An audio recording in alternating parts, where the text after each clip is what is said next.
hopefully I'll get it right. There he goes. Thank you for reminding me. Okay. No, thanks for that. That's incredibly thorough. You got a lot going on there with that committee and really wonderful areas. So I really appreciate the way you've broken it down into three, actually more than three areas, but you got a lot going on there. So thanks. Who wants to jump in after that? Go ahead, Rochelle. Hi, good to see everybody. Rochelle Smith from St. Louis University and co-chair of the, and I'm truncating the title, The Legacy of Slavery and the Oppression of Slavery at Jesuit Institutions. So you could somewhat call us late bloomers. And as you can all appreciate, these are difficult topics, especially this one that we're grappling with. And we have taken some time to tease apart the original intention for this commission, taking Native American and individuals from this topic and sort of decoupling their sort of their disparities on Jesuit institutional campuses from the enslaved. And so our hope is that we can do a shorter session as we as a group grapple with the treatment and oppression of those from Native American backgrounds. So we have spent time doubling our committee, getting individuals first to have the will to do this work and then the expertise to do it. So we have successfully done that. We have engaged a student worker to do some research for our committee to compile some resources around a framework that we hope will be part of an end product that will help other institutions grapple with these issues. And that framework is through Father Massengill. I know some have very different opinions on Father Massengill. However, he was on SLU's campus, I want to say in April of 2023, and really outlined something called Sacrament of Penance that really does apply to how institutions can grapple with the disease of slavery at Jesuit institutions. And first, it's the examination of our institutional conscience, general contrition, confession, penance, and then other areas where we truly demonstrate, articulate, and act upon our contrition. So our committee will be grappling with that as well as other things and how to present this to a larger body in the summer. And there's probably a couple other products that will come out of this, and we're looking forward to it. Thanks, Rochelle. We were just in some conversations too, where there's some folks up at our Jesuit schools in Canada that may be resources for that subcommitte. Oh, that's great. Of Indigenous folks. And so I'll circle back with you about that. Thank you. But it sounds like you have, using that model, those steps that Brian Massengill's created in order to address those who've been enslaved in our institutions across space. Right. Okay. And their descendants. Great. Mm-hmm. Thank you very much. Let's go next. I could jump in, and Mike, maybe I'll start, and then you can follow up with the discernment process you're planning for the next meeting. Okay. So Mike Shook and I are co-chairing the Laudato Si commission, and Chris Bacon from Santa Clara University, just for folks. We've had, I think we have about 20 members in our commission and 5 working groups. So we're kind of moving along full speed ahead. We'll spare all the details, but the working groups are meant to develop proposals. So we have actually, right now, there's one on business operations, on community formation, on civic engagement, academic affairs, and there's a 5th one. And so these are kind of discussion groups that are leading to proposals. We actually have a format for proposals that leverage the collective action across the AJCU and a workbook that Mike and I worked over the summer. So people actually have, you know, a document where we're expecting to be populated with collaborative proposals that will be coming in by November 6th. And then after that, we will be moving into a discernment meeting, which Mike Shook is taking the lead in planning. So I'll let him cover that. I just want to mention a couple other things in terms of what our outputs could look like. It sounds like we'll have a white paper. Mike has done a bunch of work doing an inventory, sort of a qualitative assessment that has a lot of details about all AJCU universities' commitments to eco-social programs. We're going to be following up with a survey that captures some of the quantitative information, possibly also of students if people are interested in doing that. So we could actually see what the, you know, faculty or administration is saying and some of the student perceptions around things like climate literacy. The other types of outputs that are emerging are, we don't know exactly what's going to come into the proposals, but one that's been definitely getting a lot of traction is the idea of an AJCU Laudato Si commitment that towards just solutions to addressing the climate crisis that builds on the Laudato Si action planning process that's already been happening, but adds something specific as an AJCU member, right? And so this would be something we would need to be in communication with, you know, Father Garanzini and you, Joe, and the rest of the team. But the idea would be there could be a letter that people sign up in it that says, in addition to, you know, meeting the basic standards of Laudato Si action planning, we're going to, as AJCU institutions, make these additional commitments to addressing the climate crisis. And some of the research will help document this, including inventories of carbon emissions that have been reduced up until now and commitments moving forward. Other types of proposals that are emerging could be the possibility of and Loyola Chicago has been talking about this, and a number of folks are interested, a required course that does an interdisciplinary approach to integral ecology and the climate crisis.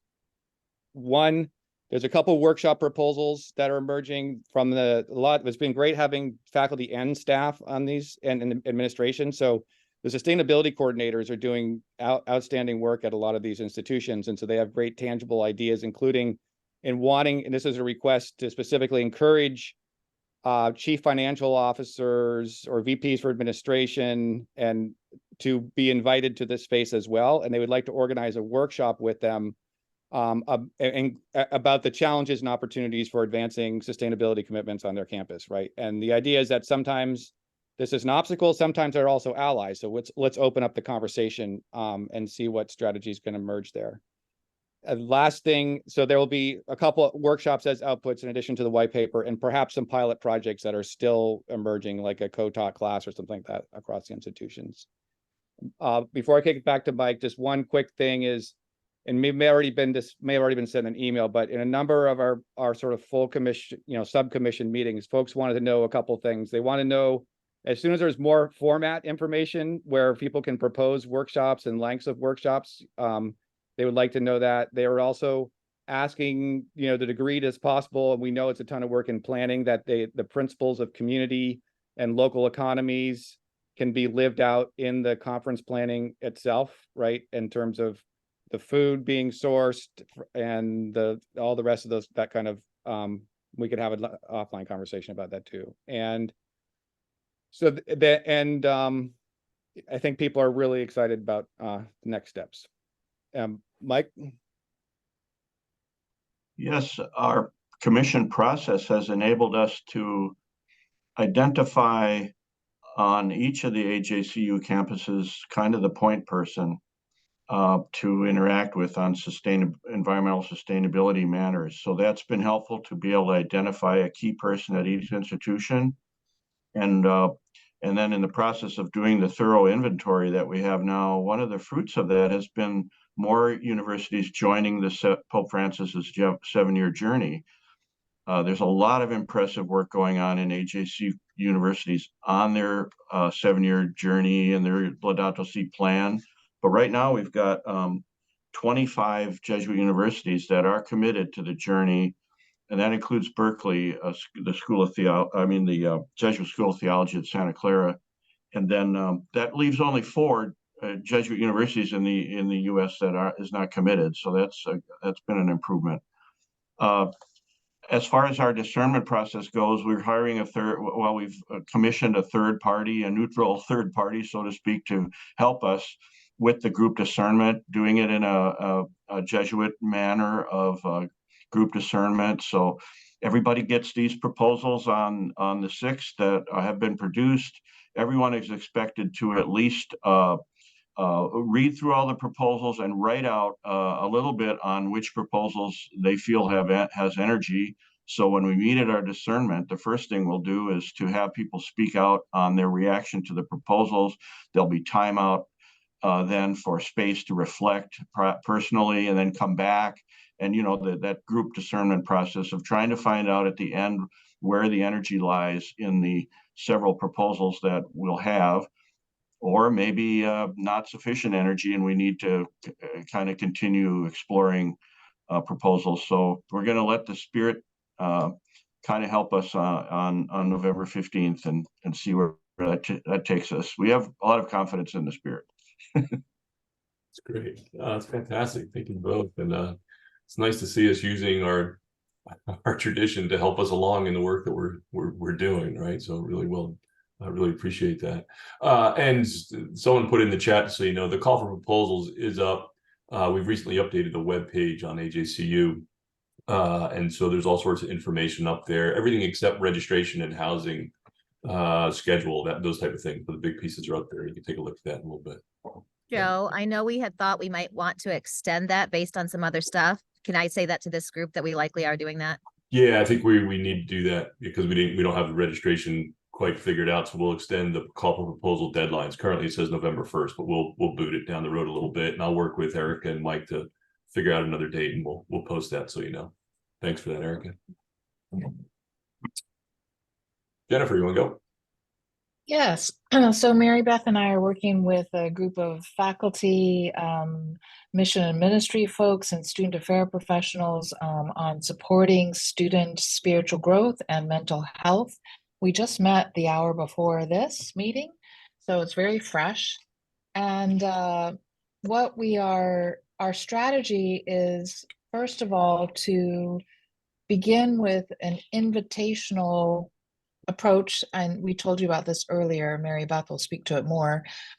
Creating a video that really uplifts student voices, because this is all about student spiritual growth and mental health, and we don't have students on the commission. So we have, Mary Beth really began this methodology with a fishbowl style circle of hope.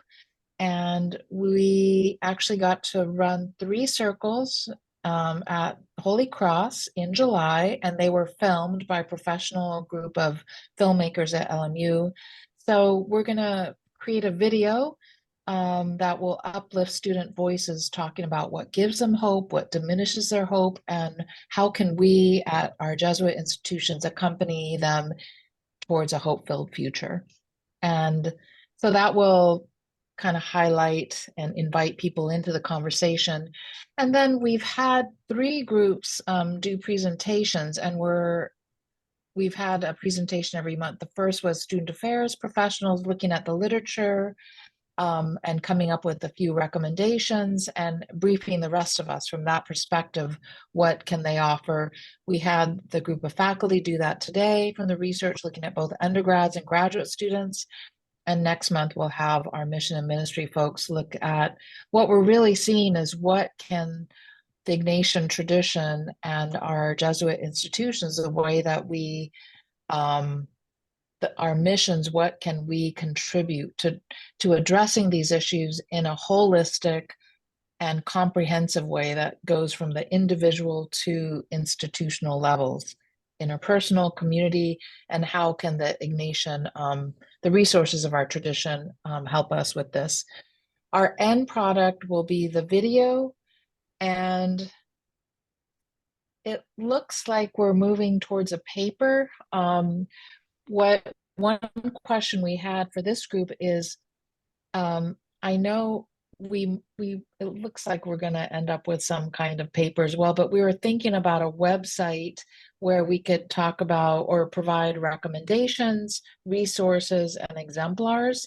And will there be a place on the AJCU website? And will we have any standardization or any template across our different groups?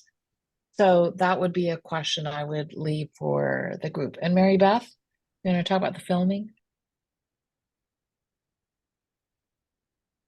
Yeah, it was the NJSLC had student representatives from, I think, about 24 of the 27 schools. So it was an exciting group of students to have with us. And we were able to offer 3 circles, as Jennifer said, and hear our students across institutions talk about where they find hope, what diminishes their hope, and what they desire from or feel they need from the faculty and staff to build a future of hope. And it was really encouraging to hear from them. And it was also a big learning experience for me to see a film crew at work. I know nothing about making a professional film, but the LMU team was amazing. And we had, it was very, dynamic couple of days with them. And we're looking forward to seeing what they put together. So more on that to come. Fantastic. Thanks to you both. Yeah, it's a nice, I'm glad we have a mix of various outcomes too. That would be fun to have such a variety of things out there. So thank you. How about Daniel, you want to jump in there? Karpowitz? Sure thing, Joe. Thank you. First of all, just glad to be here representing Father Tom with you all, and thanks for welcoming me to the conversation. And glad to be here with you all. We just came back from SLU, where we had our first gathering as a network, the Jesuit Prison Education Network, of which Tom is the founding director. So Rochelle, thank you for on behalf of the university, just a great few days there, and it's great to be with you all.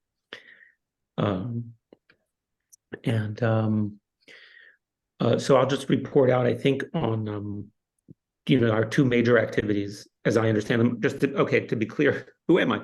That would be helpful too. So I am one of Tom's handful of folks he's calling commissioners on the Jesuit Prison Education Network. We're an advisory board. We do work, we advise, we collaborate on the entire effort. And I think first met Tom when he was president of his college, and they were inspired some by the work of other partners around the country.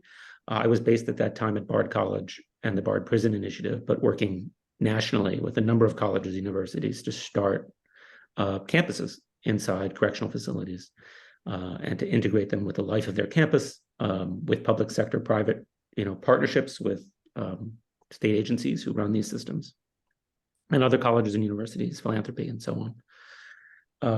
And Tom reached out to me last year with this idea he was working on, and I was very, very excited about it, and happy to be a part of it. So we have 2 major activities, as I kind of would understand it and sharing it. One is building the network itself. There are 8 Jesuit colleges and universities currently in this prison education network. And so there are that's who was meeting under SLU's hospitality, both to celebrate the anniversary of SLU's own work in this field and program, but also to gather in person for the first time. So building that network is one set of activities we're doing. That has to do with assembling the representatives from each university, defining our timeline for the next year, 3 years, and 5 years, and what are our goals. Thinking through with Tom the inclusiveness and sensitivity of this issue and the complexity of it on behalf of schools and university leadership. It's quite complicated, and so we're really digging into that together. And there will also be constitutive documents that define what is distinctive about the way Ignatian spirituality, your pedagogies, and these schools in particular have to bring into this field, which is both a national and international field. And what does this particular network of colleges and universities and communities have that's quite distinctive, and I as in that sense an outsider, think is extraordinarily powerful and rich to bring to both the national and international work. So we're defining that vision over time. So a series of those things associated with what we could call creating and building the network. And part of that, in terms of your all work and as commissions looking towards the gathering in Chicago, is the creation of a book, a collection of essays called The Case for a Jesuit Education in Prison. We see that currently as a collection of 24 very short pieces clustered around 24 themes. We are very far along I will be the editor of that volume. Those are clustered around 24 topics or themes or facets, you might say, of the work. Father Tom is writing about Ignatius's experiences in prison and how that informs the spirituality and practice, for example. We have a collection of college and university presidents speaking on behalf of the decision to participate and envision doing work of this kind. We also have a theologian writing about Laudato Si and its relationship to this kind of work. So multiple facets. We may actually end up with our target of 24 or Tom's target of 24. I think we're making very good progress in that way. So really just a remarkable collection of leadership, scholarship, faculty, students, incarcerated or formerly incarcerated students, conventional students on our campuses, really a kind of really terrific collection of the multiple facets that are at stake or at issue in this kind of work. So we're very far along with that. I think we expect a draft from most of our contributors sometime in November. That's, I think, it's a reach for some, but we already have them for a number of others. So I think we're doing quite well. Father Kern is pretty effective at mobilizing people's performance. He certainly puts me to work whenever he possibly can. And I'm delighted to be a part of it. So we're fairly far along the way in creating this network and defining what its goals are and what it means to build that network, as well as preparing a volume to share with you all and with the gathering at Chicago that will make this case. And I will say the range of folks who are participating, whether they are scholars in the history of Jesuit education or of the order in general, whether they are provosts and presidents who are leading institutions and balancing those prudential questions in leading this work. It's a terrific array of voices and people and points of view. So I think we're very excited about where that's going. Daniel, thanks so much. It's be a wonderful addition for our schools, especially the volume of essays there. That's fantastic. Thanks for that. Let's see. Amber, are you able to join us? Yeah, thanks, Joe. Well, I'm here representing the Commission on Democracy and Citizenship. Daniel Klinger from the College of the Holy Cross is the co-chair. We have a group of roughly 10 of us. We are divided into 3 work groups. The first work group has been exploring a framework for civic reasoning and discourse skills, or the sorts of skills, knowledge, dispositions that we think are important for students to have and what we think are as core to a transformative education. So that's the first work group. The second is really focused on what makes this education distinctive at AJCUs. So here we're thinking and drawing upon Catholic social teaching, our mission, our identity. And there's just so much for us to draw on, whether Father Sosa has really called us to think about these challenges facing our world today, the 3 Ps, if you will: populism, polarization, and post-truth. Or we think about Pope Francis's call for a culture of encounter. You know, we think about the ways in which Jesuit universities model the citizenship values that we aspire to teach our students. So that's the second group. And then the third group is a data group, and they are trying to assess the landscape. What does this kind of education look like across the AJCUs? We've put together a survey that is going out right now to directors of the core curriculum, but we're asking not only for folks to reflect on where we might think about the education for civic reasoning and discourse sits within the curriculum, but whether or not universities can identify best practices or programs that they see that they'd like to stand up as teaching these really important skills. I will say that right now we are working on a white paper, if you will, though I don't think that's going to be the final product. I think the white paper is just a way of us kind of synthesizing and bringing it all together. And here, the three groups kind of coming together to develop a set of recommendations for various constituencies. This would include, administrators, trustees, faculty, staff. What are our sorts of roles and responsibilities for educating students for the demands of democracy? Let's see, other things I will just note, maybe that we're struggling with a little bit. We were really hoping to bring all of us together in person next month, but that's proven just more challenging with everybody's schedules. The other sort of area that we're trying to explore, it's one thing to highlight examples of what we're doing well or what we think are, good efforts at really educating, for democracy, democratic citizenship. But we also know the reality on many of our campuses, where our campuses have been sites of students feeling marginalized, feeling that they can't effectively voice or advocate for themselves. I mean, we're in a moment right now where we're seeing campuses across the country struggle in this moment. And so I think that the way we're thinking about it is not just thinking about here's all the great things, but also are there lessons that we can take from where we've also struggled on our own campuses and what we might learn from those struggles.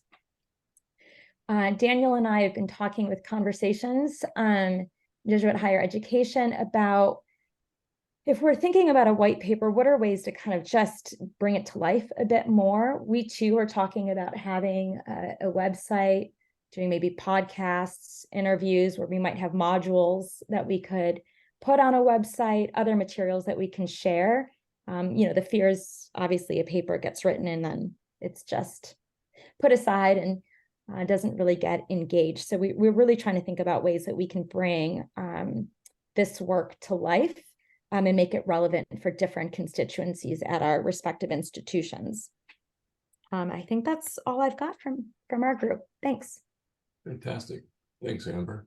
A quick question, Amber, just to clarify, I didn't hear you say, who did the survey go out to that you were suggesting? Yeah, the surveys right now, I think Lauren Nichols, who took the lead on that, has been identifying directors of core curricula or the sort of equivalents across the AJCUs. And so that I think is like a Qualtrics survey where it's really open-ended for people to identify different aspects. So we've drawn out our framework into a survey where we're asking folks to reflect on the ways in which their institutions help to nurture a civic ethos, teach civic literacy, encourage students to be curious, to be global citizens, that sort of civic inquiry, and the ways in which we educate students when it comes to collective and civic action. So here we might think about efforts in the core curriculum, but also different co-curricular initiatives, programs, and whatnot. So that's going out. The other data point I should say is we've also been drawing on the NSSE data, the National Survey of Student Engagement. I think that's what NSSE stands for. And NSSE has some nice data. We were kind of hoping that maybe we could just get a summary report where we could compare our respective institutions, but that's actually proven a little bit more challenging. And so each of us are kind of pulling from our offices of institutional research, where a lot of these survey data reside, just to get a sense of, are there some campuses that maybe really do kind of stand out, at least in terms of these survey data? These are surveys that ask about, the extent to which students are encouraged to think about important political, economic, social issues, the extent to which they're able to connect across, various forms of difference. So these survey data might be helpful as well. So that's also going to be pulled in as the data group works to assess the landscape. Thanks so much for that. Okay. Well, you guys got to get to work. I don't really see much going on here. So, holy cow, that's a lot, and in a short period of time. And that's even just describing the, in general what you're doing, along the actual doing of it. So, I really appreciate these incredible efforts that are going on here. Let's do this. Mike, do you want to jump in here at any point, or do you want to go into just the quick logistics thing? Do we think that May 20th or so, again, it's flexible, it sounds like a reasonable time to start to send AJCU your material, your paper, It's your video? it's reasonable because the semester's ending. Well, there's that. Except to maybe Santa Clara. Santa Clara. Very few on the trimester system, but most people are really winding things down. So, the end of the semester, so that you can take a break. It's the final exam due date. Yeah. No, but it allows us time to get it organized however we need to, and put it up on the website or available and all that fun stuff. That'd be really helpful. And if you run into some conflicts, just give me as much heads up as possible, and we'll figure something out. But I just wanted to put that out there now, so you have a target date to shoot for. Okay, that would be great. Let's see here. Go ahead, Mike, if you want to jump in there. Yeah, I would just want to say this is really impressive. As Joe just said, it is impressive how much is being done. I would just to reiterate maybe something we talked about at the first gathering, but what the purpose of this assembly is really to leverage the network to advance the justice and reconciliation mission of Jesuit education. So how do we leverage the talent that we've got all through the network? And then this opportunity, the assembly, will be, every 4 years will be an attempt to share what the product of a lot of this faculty collaborations have been, since these are around topics that people have felt are, have risen to the top, are very mission-centric, very important works, and could be spread. So you're kind of you're going to do a little proselytizing at the assembly when you do the workshop. Is here's what we've got, here's what we've been doing, here's the people that are very immersed in this, and we wanted to get more of you on board for this. The way this is going to work is that while you'll have a chance to do repeat your workshops at least twice, so people can shop around, and hopefully in any one delegation from your university, there'll be people that have been to, you'll have covered all 6 of these workshops. The provosts are key in this assembly. We're not asking the presidents to take the leadership role as much as we're asking the provosts to. Since these are really faculty initiatives, faculty-led initiatives, what we're really hoping is that the provosts will be moving from workshop to workshop, and we're going to ask a group of them, a small group of them at the end for the last plenary together, tell us what you heard, because these are recommendations that are going to go to them. The Council of Provosts will then take these and decide, this has got to go on the web, this has got to be accessible, this is something we should print and distribute, this is a course outline that we should all share and look closely at, or this is a recommendation for our core curricula and so on. But it's going to be the provost then to try to take this and run with it. And 4 years from now, we're going to have to look at how well did we do, and perhaps there are going to be some new topics 4 years from now. I suspect there will be some new topics, but we've got some really healthy and talented people, healthy look at these 6 so far. So thank you, thank you. I just wanted you to know that these are going to be recommendations that go to what is the Council of Provosts, and for them to talk about for the next couple of years. So what better way to have the provost take ownership of something than to ask them what they heard?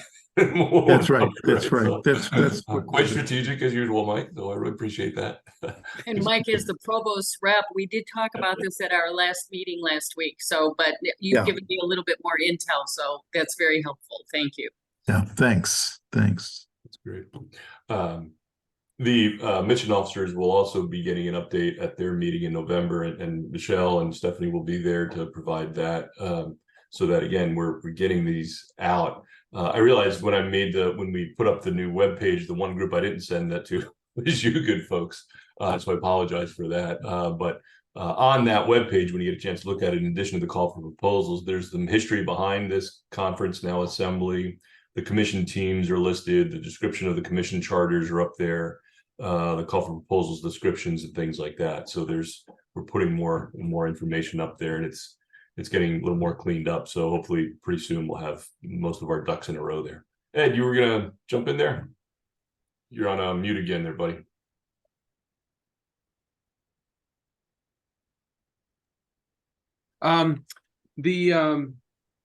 I was going to send out a reminder to people about the proposals. So how quickly do you think you could let us know when you might extend it to, so that, we give people as much notice as possible? Like, do you think you can make a call by the end of the day or by Monday, or? Probably maybe by Monday or so. Let me check with Erica and Mike there, and Mike Duffy there, and we'll just pick a date real quick and fire it off to you. How's that?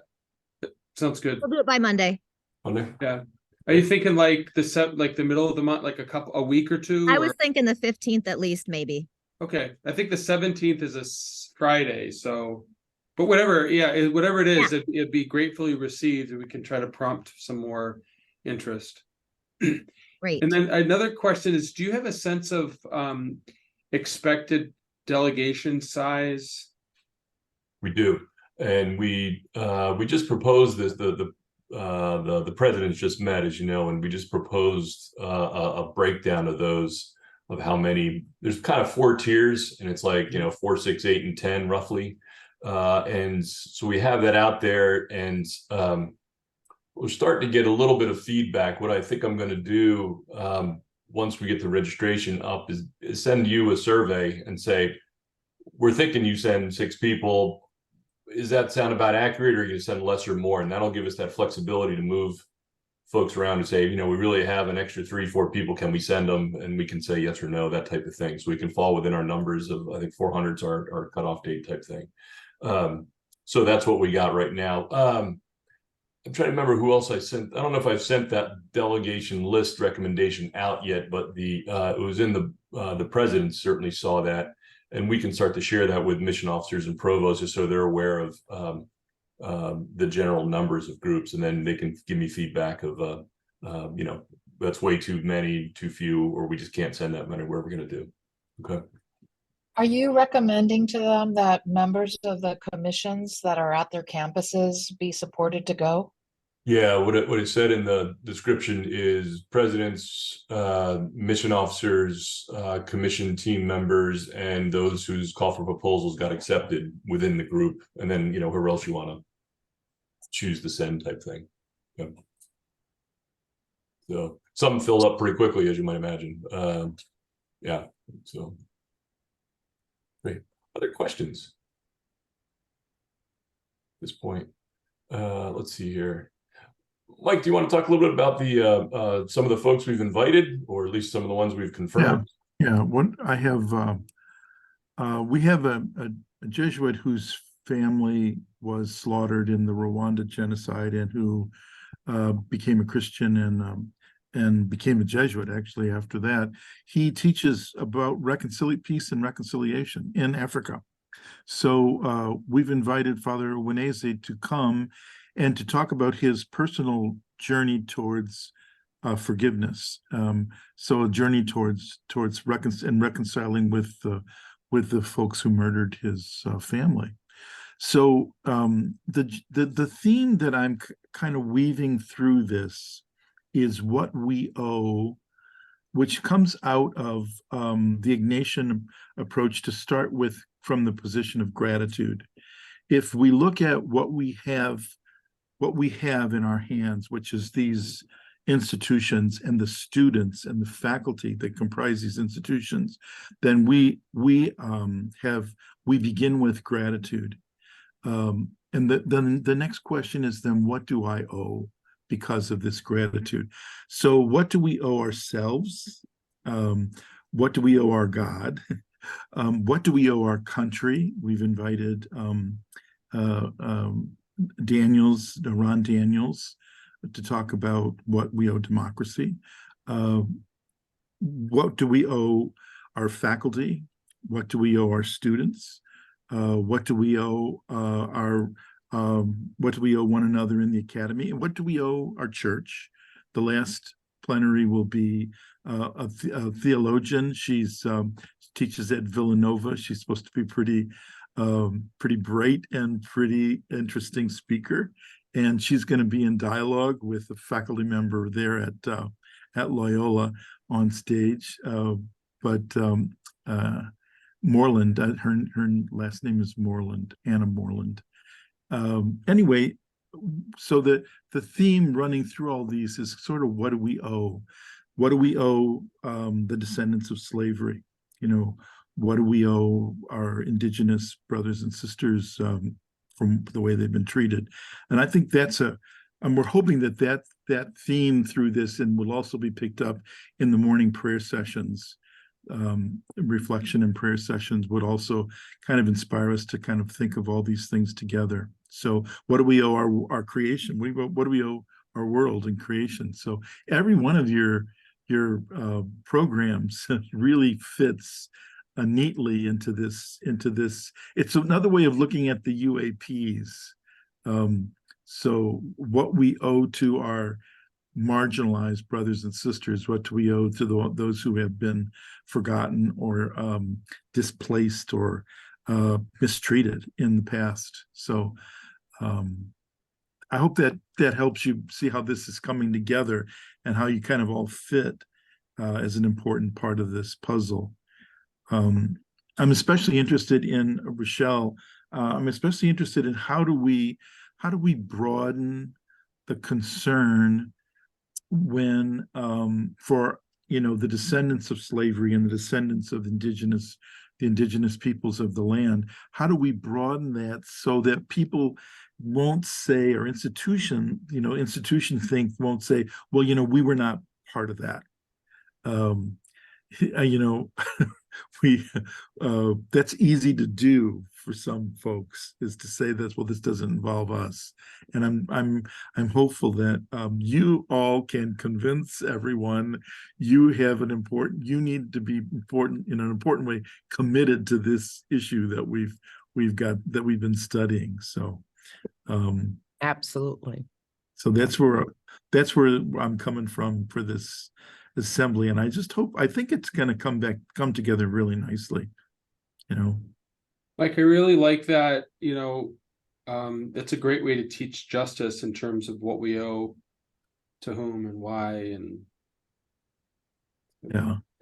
I don't know, our students aren't raised that way enough. They're raised, what do you deserve?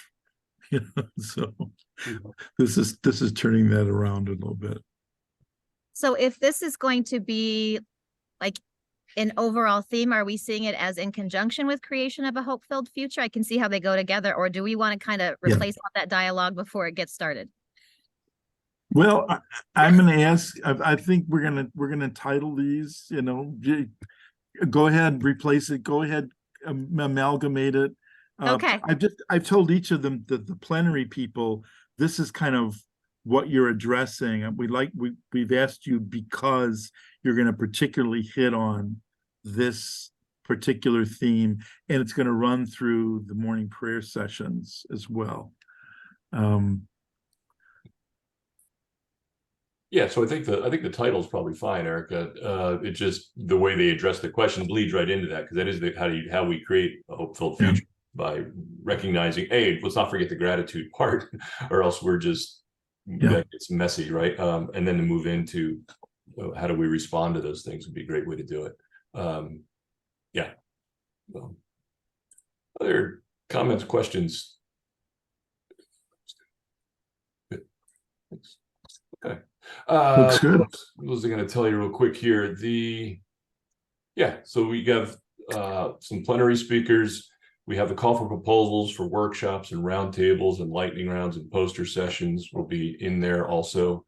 So it's busy, and yet it's not, it doesn't seem overly packed. So, you know, and we haven't finalized the schedule completely yet. We're still working with Loyola Chicago on some of the details, as well as the budget items and things like that. But some of the major pieces are coming together nicely. And so we hope to figure this out. And I remember that especially the Ignatian Pedagogy group were, you know, certainly wanting us to be aware of, let's not make this like every other conference where you jam it all in there and you go home exhausted, right? Let's try to model some of what we're doing. And so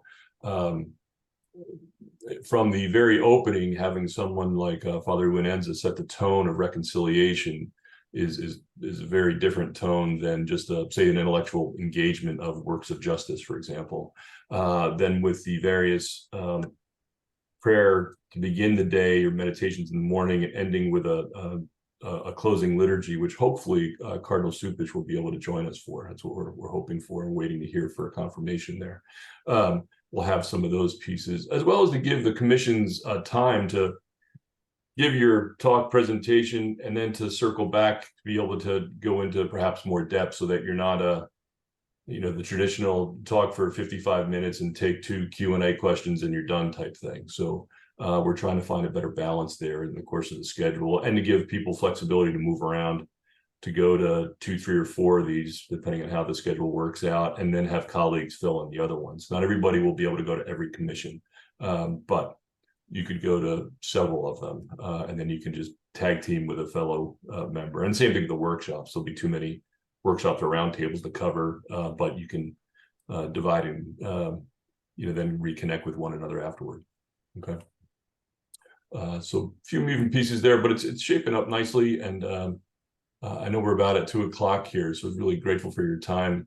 As you need things or whatever you might need, please certainly let me know how I can be helpful to you. And then as we confirm the schedule, we'll go ahead and put that out there, and registration, anything else going forward.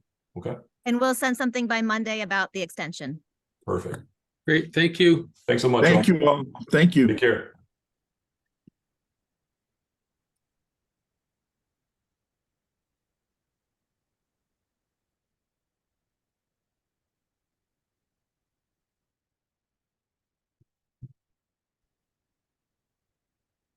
Hello. What'd you think? It's impressive, very impressive. Commission stuff was exciting. I got a little nervous when I heard Mike saying that he'd invited 3 people. Yeah, But those it's like maybe you have a plan for how to make it work. hold on one second. Let me stop recording.